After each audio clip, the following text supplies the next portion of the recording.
chọrọ ịgwa ụnụ onye kpata akụ n'elu ụwa ya nyere ụmụnna aka o na ọ bụ mmadụ ka eji aka o mụ na ihe dị mma gbara ndo ya mere ebe ọbụla omenna ma eburu agbada aba jemao aja na jenu ji n'ala oge nkume fere azụ aja azụ mbise edi na mbe Tahili Miliki azụ Ugochukwu N.Okeke aka rụrụ ụlọ ọgbakọ dị mma jiri godo chi na ụmụnne ya Tahili Miliki ojide onye dị ụmụnne ya wadị n'Imo steeti nke ị ga-eri akọkọlado ọmụma road primary school wee nke dị n'Abao ebe ahụ ka o bidoro akwụkwọ osisi secondary school nke dịkwa n'Abao ka ọ gụrụ secondary na 1992 maka na obodo oyibo dị ya n'ọbara after secondary school ozugbo njodobe obodo oyibo wee rute Canada jebiri Russian technology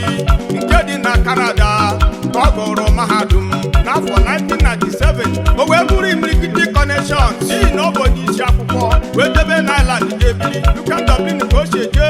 yuto his uncommon wisdom ihe ọbụla o tinyere aka ego a na-ezozi ka mmiri o wee bido ịrụrụ obodo ya ọrụ ọ rụrụ ụlọ ọgwụ dị mma Chirisol Energy gasasa n'obodo akwụkwọ ndụ Ugo Foundation mana ọzọ mere tụrụ anyị n'anya ụlọ ọrụ ụlọ ọgbakọ dị mma jiri godo chi na ụmụnne ya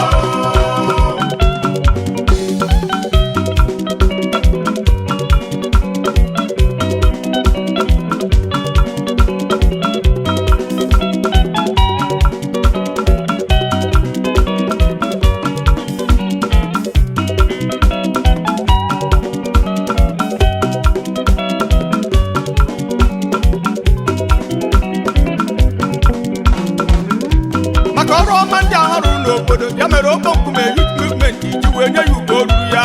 anyị nụrụ maka ya na Dublin omenke ahụrụ n'anya Omeọgọ One Island omenke ahụrụ n'anya Tahili Miliki omenke ahụrụ n'anya chue oherọrị ịgaji o wesi m kelere ya